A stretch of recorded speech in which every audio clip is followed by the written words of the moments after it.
Crecí en un lugar llamado Valdivia, un pequeño pueblo chileno a un par de horas en coche desde Temuco, ubicado junto al río. Era un gran lugar para crecer, y durante unos 4 o 5 meses al año, el pueblo se convertía en un auténtico paraíso invernal. Los deportes de invierno eran una gran parte de mi vida, al igual que otras actividades relacionadas con la nieve, como construir muñecos de nieve o lanzar bolas de nieve a mi amigo de la infancia, que vivía arriba y abajo de la calle 52 en Temuco. Mi patria era Temuco, y pensé que la distancia más lejana a la que me mudaría sería a Valdivia por trabajo. Pero como sucedió, mi elección de carrera significaba que ahora vivo y trabajo en Quito, Ecuador. Me mudé allí en 2007, conocí a una chica, nos casamos y decidimos establecernos y formar una familia en Ecuador. Como mi familia podía viajar más fácilmente, volaban a Quito aproximadamente 1 o 2 veces al año durante los primeros años de vida de sus nietos. Mis hijos solo habían escuchado historias de la tierra natal de su padre y, lo más importante, nunca habían visto nieve. Mis hijos, Angie y Lucas, tenían 5 y 4 años, respectivamente, cuando mi esposa y yo decidimos organizar un viaje de regreso a Chile para Navidad en 2017. Fue una experiencia fantástica mostrarles mi antiguo pueblo, y obviamente, los niños se divirtieron mucho visitando a sus abuelos. Sin embargo, lo que más capturó su atención e imaginación fue la nieve. En Chile, la Navidad es básicamente igual que en Ecuador, excepto por el clima. El profundo invierno en el hemisferio sur es pleno verano en el norte. A pesar de toda la publicidad festiva invernal, en realidad hace un calor sofocante afuera en diciembre en Ecuador. Siempre tengo la impresión de que los ecuatorianos preferirían congelar su país entero con un rayo de hielo durante 24 horas solo para igualar las festividades. Para mis hijos, tener el escenario coincidir con el espíritu navideño fue tan mágico como un viaje a Disneylandia y a mitad de precio. Casi cada momento que estaban despiertos, querían estar en la nieve haciendo todas las mismas cosas que yo hacía cuando era niño. Vestirse con toda esa ropa invernal cálida era una novedad para ellos también. Angie llegó a decir que no podía decidir si se sentía más como una alpaca o un astronauta. Era tan ajeno para ellos que les encantó. Cuando vimos un anuncio para una experiencia de glamping invernal en un lugar llamado Andes Lodge, aprovechamos la oportunidad de reservar una estancia nocturna en una de sus cabañas familiares. Conducimos hasta allí el 22 de diciembre, llegamos alrededor del mediodía y estábamos listos para construir un ejército de muñecos de nieve hacia la 1:30 p.m. Jugamos en la nieve durante unas horas. Luego mi esposa se retiró a la cabaña para comenzar a preparar la cena en la pequeña estufa de camping que proporcionaba el lodge. Mientras tanto, los niños y yo seguimos jugando mientras el cielo comenzaba a oscurecerse. Después de una pelea de bolas de nieve particularmente intensa en la que mis hijos hicieron una alianza improbable y se unieron contra mí, todos comenzamos a sentir hambre. Estábamos a no más de 50 yardas de la cabaña, así que después de decirle a mi hija que vigilara a su hermano, corrí hacia la cabaña para ver cómo estaba mi esposa, quien me dijo que la cena estaría lista en solo unos minutos. Luego corrí de nuevo hacia donde estaban mis hijos, jugando para encontrar a mi hija empezando la base de otro muñeco de nieve. Pero cuando miré alrededor buscando a Lucas, no estaba en ninguna parte. Supuse que Lucas no podía haber ido muy lejos, pero después de buscar y no poder verlo, le pregunté a Angie dónde estaba. Al darse cuenta de que su hermano se había ido, ella me miró con preocupación y dijo con voz temblorosa, «No sé». Parecía pensar que me enojaría con ella de alguna manera, y supongo que en cierto modo lo hice. Pero cualquier enojo que sentí fue completamente superado por el pánico frenético y aterrador, que solo se calmó un poco cuando me di cuenta de que podía seguir las pequeñas huellas de las botas de Lucas. Lo seguí por la nieve hasta que me recibió la vista de algo que como padre me llenó de temor, literalmente el temor de Dios. Frente a mí había un arroyo helado. No parecía especialmente profundo ni ancho, pero era del tamaño perfecto para que un niño de 4 años cayera y fuera arrastrado. Un niño más grande podría haber cruzado una serie de pequeñas piedras que atravesaban el arroyo en una de sus secciones más estrechas y menos profundas, pero si caía río abajo, un niño tan pequeño como Lucas casi con seguridad habría sido arrastrado, ahogado y congelado. Corrí arriba y abajo por las orillas del arroyo. vigilando el cuerpo de mi hijo en el agua mientras gritaba su nombre con la esperanza de que me escuchara y corriera hacia mí. Fueron los momentos más aterradores de mi vida, hechos aún peores por el hecho de que mi hija me siguió y presenció cada momento de mi colapso nervioso inducido por el terror. No puedo imaginar lo asustada que estaba, no solo porque no entendía realmente lo que estaba sucediendo, sino porque de alguna manera se culpaba a sí misma por lo que estaba ocurriendo. Seguí corriendo arriba y abajo por la orilla y recuerdo no prestar mucha atención al otro lado del arroyo. Parecía imposible que Lucas hubiera cruzado por sí mismo de alguna manera, no sin ser arrastrado por la corriente. Así que cuando finalmente lo escuché llamarme, giré para verlo parado allí donde no esperaba, al otro lado del arroyo. No parecía asustado ni ansioso ni nada. Simplemente estaba caminando por la nieve con su abrigo y botas como si no tuviera preocupaciones en el mundo. Definitivamente lo asusté un poco cuando crucé el arroyo. Corrí hacia él en la nieve y lo levanté en brazos. No le grité ni nada, pero definitivamente captó algo de mi energía y comenzó a llorar cuando vio a su hermana, quien en ese momento también estaba llorando. Lo llevé de vuelta a la cabaña, donde fuimos recibidos por mi esposa, muy confundida y muy enojada. Cuando le conté lo que sucedió, primero se enojó conmigo, luego con nuestra hija, luego conmigo de nuevo. Y todos estábamos hechos un desastre. Pero principalmente, todos estábamos aliviados de haber encontrado a Lucas y de no ser la causa de una alerta Amber. Una vez que nos relajamos un poco, cenamos, y luego mi esposa y yo nos encargamos de acostar a los niños. Pero antes de acostar a Lucas, que para ese momento estaba casi completamente agotado, le pregunté algo que me había estado molestando desde que me vino a la mente justo después de la cena. Simplemente le pregunté: ¿cómo cruzaste ese arroyo, amigo? Como dije, todos estábamos increíblemente aliviados de haber encontrado a Lucas sano y salvo, así que personalmente eso fue lo único que ocupó mis pensamientos, al menos hasta que terminamos de comer en los momentos posteriores a descubrir que estaba desaparecido mientras corría arriba y abajo por las orillas del arroyo. Esperaba que estuviera en el mismo lado que nosotros o en el agua. Me parecía imposible que hubiera cruzado por sí mismo de alguna manera. Como puedes imaginar, una vez que volvió a mi mente quería llegar al fondo de cómo lo había cruzado. Le pregunté y su respuesta me heló la sangre. El muñeco de nieve me llevó. Obviamente un muñeco de nieve no llevó a mi hijo a través de un arroyo helado, pero alguien lo hizo y solo la idea me hizo sentir enfermo. Se lo dije a Lucas que no podía haber sido un muñeco de nieve.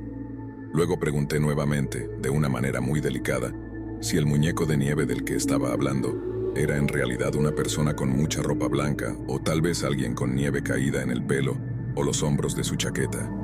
Negó con la cabeza y repitió su afirmación de que el muñeco de nieve lo llevó. Y antes de que pudiera preguntarle algo más, cerró los ojos y se quedó dormido. No creo que haya estado fuera por más de 5 o 10 minutos. Le conté a mi esposa lo que nuestro hijo nos había dicho, y en pocos minutos estábamos empacando nuestras cosas, vistiendo a los niños y regresando a nuestro automóvil. Lo que sucedió fue extraño, pero parecía obvio que alguien había llevado a mi hijo. Podría haber sido solo por 1 minuto o 2, y gracias a Dios que sintieron la súbita compulsión de dejarlo ir. Tal vez escucharon mis gritos, supieron que podría alcanzarlos, y decidieron dejarlo antes de ser atrapados infraganti. Independientemente, le doy gracias a Dios por eso, pero no tenía la intención de quedarme a pasar la noche siendo acechado por un posible secuestrador de niños. Nos aseguramos de informar a uno de los representantes del camping antes de irnos, y no sé qué hicieron en respuesta, pero de ninguna manera íbamos a quedarnos allí. Así que volvimos a casa. Ni siquiera pensamos en pedir un reembolso debido a lo asustados que estábamos. Y a la mañana siguiente me puse en contacto con la policía sobre lo sucedido. No pasó ni un día antes de que nos llamaran para confirmar nuestros peores temores.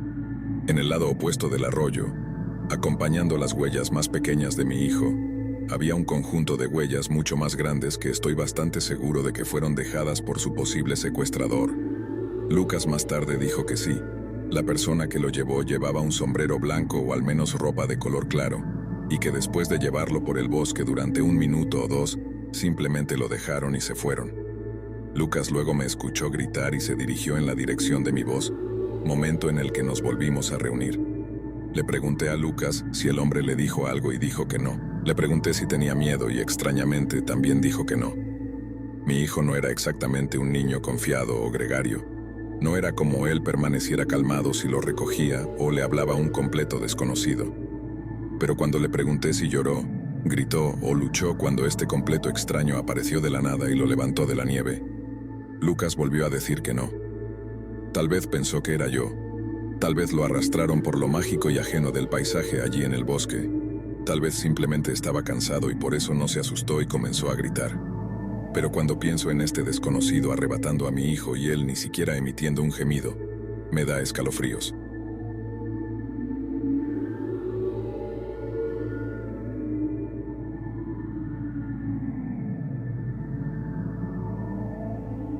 Hace tiempo que soy un observador silencioso, y finalmente estoy compartiendo contigo una historia, y te complacerá saber que no es una de esas historias de un tipo espeluznante que me miraba, porque es la historia de cómo mi mejor amigo de la universidad y yo casi fuimos asesinados en el bosque. Sé lo que algunos de los oyentes estarán pensando. Casi asesinados va a involucrar muchas miradas espeluznantes y muy poco casi asesinato. Bueno, agárrate fuerte, incrédulos, porque tengo la historia y la cicatriz para demostrarlo. No sé qué nos pasó a Ramiro, mi amigo, y a mí durante la universidad, pero caímos en un serio agujero de supervivencia durante los primeros meses de nuestro segundo año en la Universidad de Guanajuato. Vivíamos juntos fuera del campus, cada uno trabajando a tiempo parcial y estando a tiro de piedra de lugares como Cerro del Cubilete y La Bufa.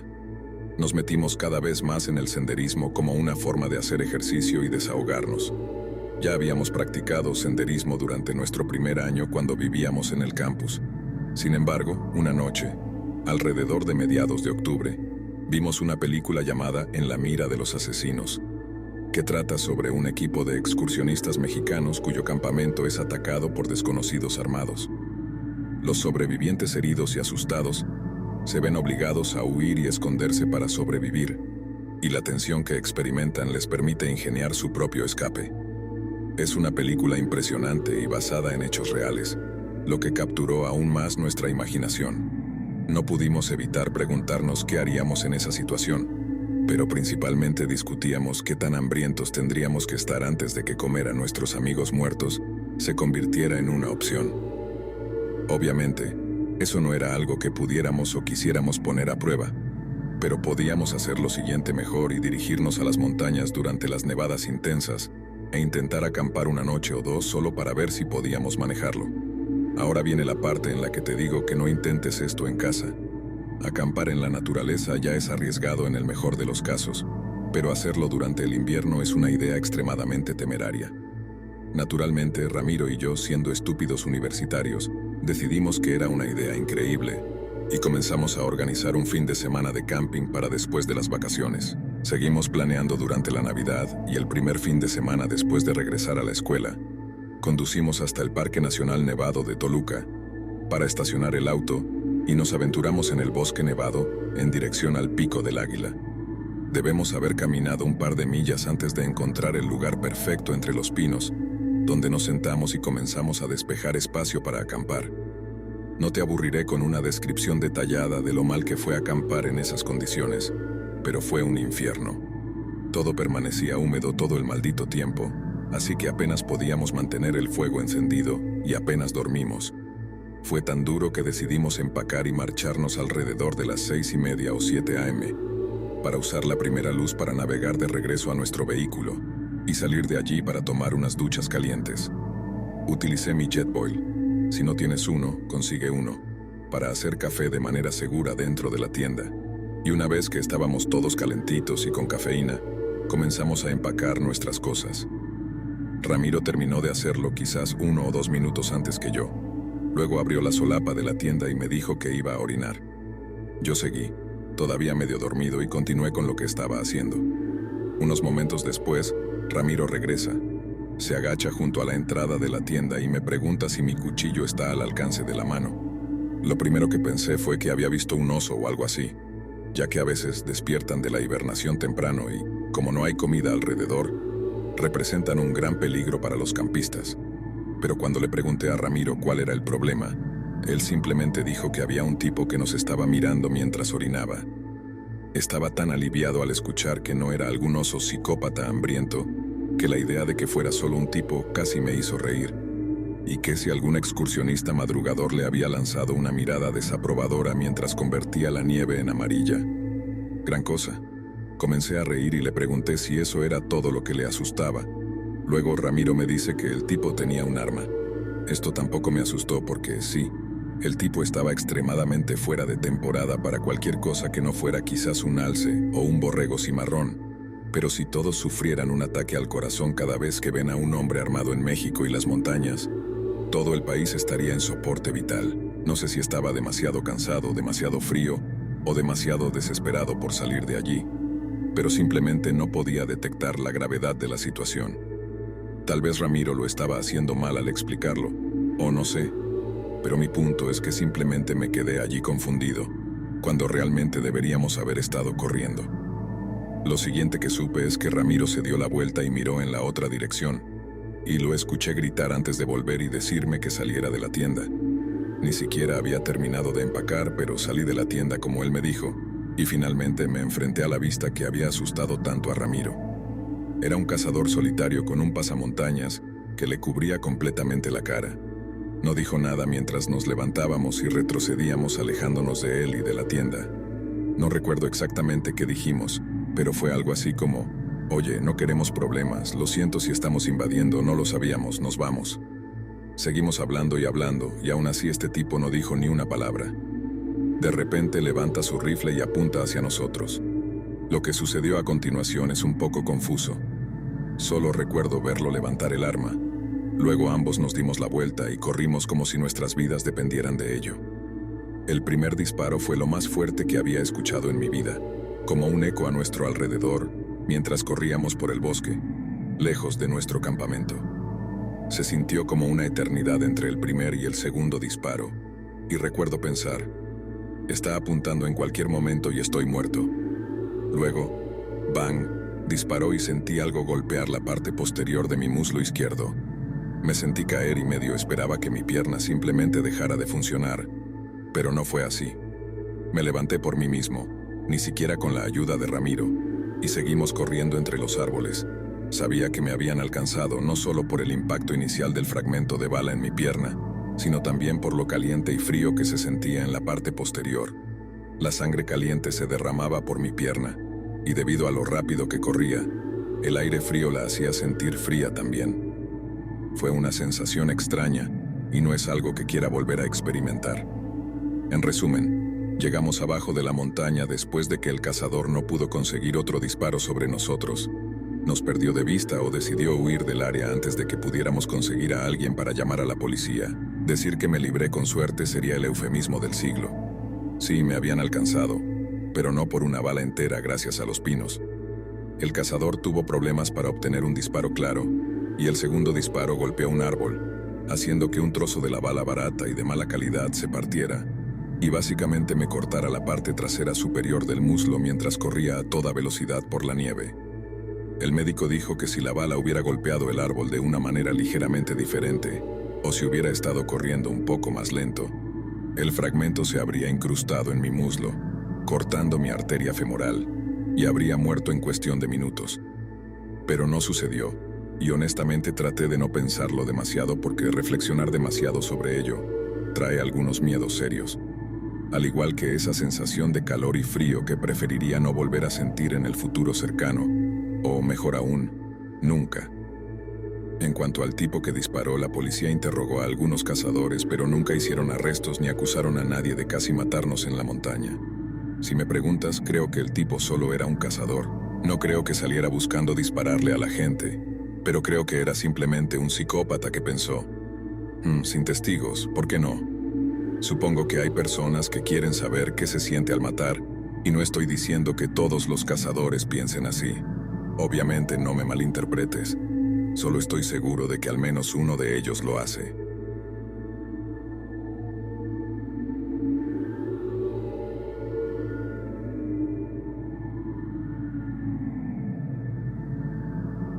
Hace algunos años decidí unirme a un campamento de verano en las pintorescas montañas de Chiapas, México. La idea de desconectar de la rutina diaria y sumergirme en la naturaleza sonaba como el escape perfecto. Nunca imaginé que esa experiencia se convertiría en una pesadilla. Mi nombre es Sofía, y compartía la cabaña con otras chicas, todas emocionadas por la aventura que nos esperaba. Las risas y el entusiasmo inicial pronto se vieron eclipsados por la presencia inquietante de un compañero de campamento, Luis. Al principio parecía un chico normal, pero sus miradas furtivas y comentarios fuera de lugar comenzaron a generar incomodidad en todas nosotras. Luis siempre estaba presente, como una sombra acechante. Lo veía detrás de los árboles mientras caminábamos por el bosque o notaba su mirada intensa en las noches junto a la fogata. Intenté restarle importancia, pensando que tal vez estaba imaginando cosas, pero las señales de alarma se multiplicaron cuando descubrí pequeñas notas amenazantes en la puerta de mi cabaña. La atmósfera del campamento cambió drásticamente para mí. Mis amigas y yo decidimos hablar con los organizadores, pero Luis siempre parecía escurrirse y evitaba ser confrontado. Fue entonces cuando tomé la decisión de armarme con valentía y enfrentarlo directamente. Una tarde, después de una caminata grupal, me quedé atrás, esperando el momento adecuado. Luis salió de entre los arbustos sonriendo de manera perturbadora. «Sofía, te he estado observando», murmuró. Mi corazón latía con fuerza, pero intenté mantener la compostura. Le exigí que dejara de acosarnos, dejando claro que no toleraríamos su comportamiento. La reacción de Luis fue inesperada. Se rió de manera escalofriante y se desvaneció entre los árboles. A pesar de mis esfuerzos, no pude encontrarlo. Las cosas empeoraron cuando esa misma noche nos dimos cuenta de que nuestras tiendas habían sido alteradas mientras estábamos fuera. El miedo se apoderó de todas nosotras. Decidimos informar a los organizadores y finalmente, Luis fue expulsado del campamento. Sin embargo, la sensación de paranoia persistió. ¿Estaba realmente a salvo? ¿Y si volvía? El resto del campamento transcurrió entre miradas nerviosas y vigilancia constante. Aunque Luis ya no estaba físicamente presente, su sombra se prolongó en nuestras mentes. Una experiencia que debería haber sido llena de risas y amistad, se vio empañada por la oscuridad de un acosador, recordándonos que la seguridad y la tranquilidad a veces pueden ser efímeras, incluso en los lugares más idílicos.